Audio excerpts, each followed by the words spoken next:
بسم اللہ الرحمن الرحیم اللہم صلی علی محمد عبدک و رسولک وصلی علی المؤمنین والمؤمنات والمسلمین والمسلمات جزا اللہ عنا سیدنا محمد صلی اللہ علیہ وسلم و آلہ۔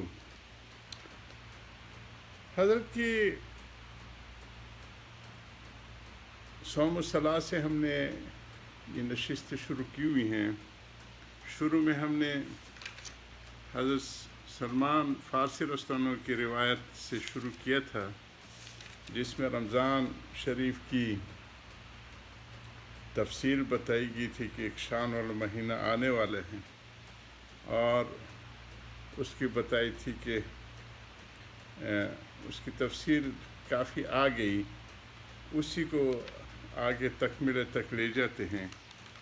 اللہ تعالی ہمارے لیے آسان فرمائے اور رمضان کی ساری برکات سے اللہ پاک ہمیں مالا مال فرمائے۔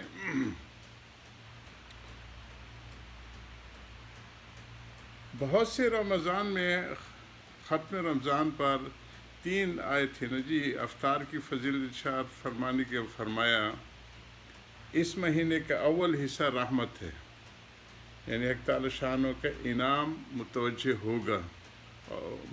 ہوتا ہے، اور یہ رحمت عامہ سب مسلمانوں کے لیے ہوتی ہے۔ اس کے بعد جو لوگ اس کا شکر ادا کرتے ہیں ان کے لیے اس رحمت میں اضافہ ہوتا ہے۔ لئن شکرتم لازیدنکم، اور اس کے درمیانی حصے سے مغفرت شروع ہو جاتی ہے، اس لیے کہ روزوں کا کچھ حصہ گزر چکا ہے، اس کا معاوضہ اور اکرام مغفرت کے ساتھ شروع ہو جاتے ہیں۔ اور آخری حصہ تو بالکل آگ سے خلاصی ہے، جو ہمارے ہاں شروع ہو چکا ہے اور پاکستان میں آج رات سے شروع ہوگا۔ عصر کے بعد سے لوگ اعتکاف والے خوش نصیب بیٹھیں گے، اور بھی بہت سی روایات میں ختم رمضان پر آگ سے خلاصی کی بشارتیں وارد ہوئی ہیں۔ رمضان کے 3 حصے کیے گئے، جیسے کہ مضمون بالا سے معلوم ہوا۔ بندہ نچیز کے خیال میں 3 حصے رحمت اور مغفرت اور آگ سے خلاصی کے درمیان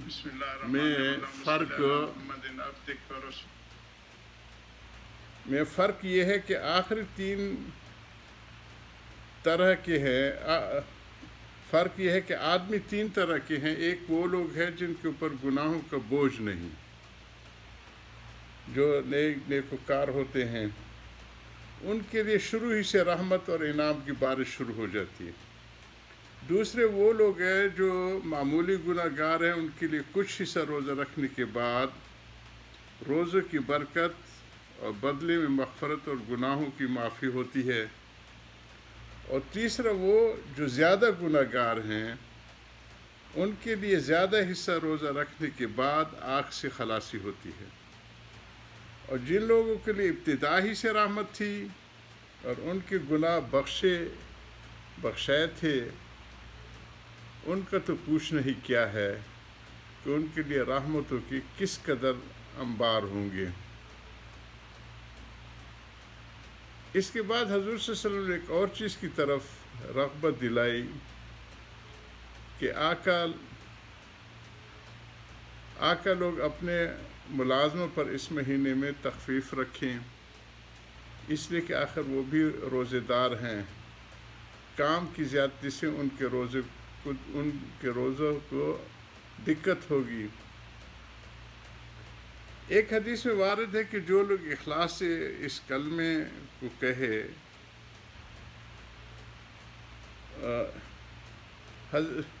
یہ جو ہے نا کہ لا الہ الا اللہ ارشاد ہوا، اس میں آیا ہے نا جی کہ 4 چیزیں ہیں، 2 آپ کے کرنے کی، 2 اللہ سبحانہ تعالیٰ وہ عطا فرماتے ہیں، کلمے کی زیادتی اور استغفار کی، اور جنت کی طلب اور جہنم سے نجات۔ لا الہ الا اللہ، استغفر اللہ، اسألک الجنت واعوذ بک من النار۔ حضرت ابو سعید خضری رحمہ اللہ نقل کیا ہے کہ حضرت موسیٰ علیہ السلام نے ایک مرتبہ اللہ جل شانہ کی بارگاہ میں عرض کیا کہ یا اللہ، مجھے کوئی ایسی دعا بتلا دے کہ اس کے ساتھ میں تجھے یاد کیا کروں اور دعا کیا کروں۔ وہاں سے لا الہ الا اللہ ارشاد ہوا۔ حضرت موسیٰ علیہ السلام نے عرض کیا کہ یہ کلمہ تو تیرے سارے بندے ہی کہتے ہیں، میں تو کوئی دعا یا ذکر مخصوص چاہتا ہوں۔ وہاں سے ارشاد ہوا کہ موسیٰ اگر تو ساتوں آسمان اور ان کے آباد کرنے والے میرے سوا یعنی ملائکہ اور ساتوں زمین ایک پلڑے میں رکھ دیے جائیں اور دوسرے میں کلمہ رکھ دیا جائے تو وہی جھک جائے گا۔ ایک میں حدیث میں آ رہا ہے کہ جو شخص اخلاص سے اس کلمے کو کہے گا آسمان کے دروازے اس کے لیے فوراً کھل جاتے ہیں اور عرش تک پہنچنے میں کسی قسم کی روک نہیں ہوتی، بشرطے کہنے والا کبائر سے بچے۔ عادت اللہ اس طرح جاری ہے کہ ضرورت عامہ کی چیز کو کثرت سے مرحمت فرماتے ہیں۔ دنیا میں غور کرنے سے معلوم ہوتا ہے کہ جو چیز جس قدر ضرورت کی ہوتی ہے اتنی ہی عام ہوتی ہے۔ مثلا پانی ہے، عام ضرورت کی چیز ہے۔ حق تعالی شانہ کی بے پناہ رحمت نے اس کو کس قدر عام کر رکھا ہے اور کیمیا جیسی لغو اور بیکار چیزوں کو ان کا کر دیا ہے، ناپید کر دیا۔ اس طرح کلمہ طیب افضل الذکر ہے۔ آتے ہیں حدیث افضل الذکر لا الہ الا اللہ۔ متعدد حدیث سے اس کی تمام اذکار فضیلت معلوم ہوتی ہے۔ اس کو سب سے عام کر رکھا ہے کہ کوئی محروم نہ رہے۔ پھر بھی اگر کوئی محروم رہے تو اس کی بدبختی ہے۔ بالجملہ اس حدیث کی اس کی فضیلت میں وارد ہوئی ہے جن کو اختصاراً ترک کیا گیا ہے۔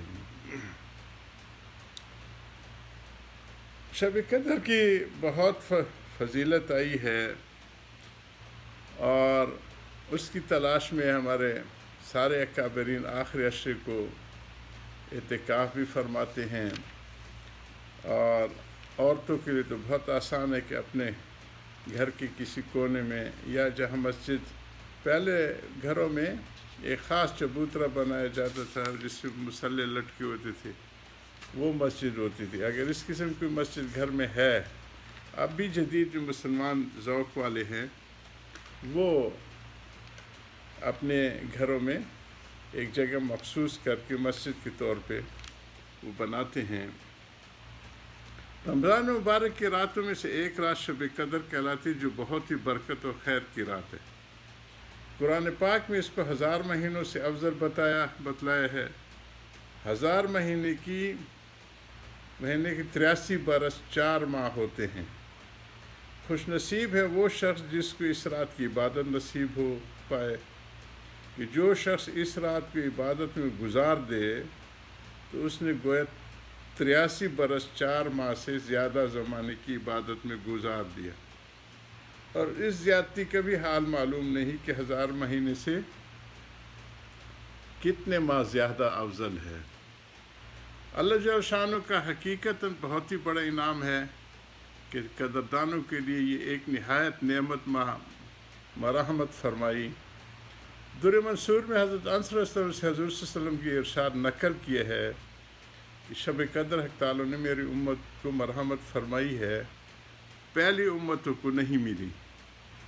اس بارے میں مختلف روایات ہیں کہ اس انعام کا سبب کیا ہوا۔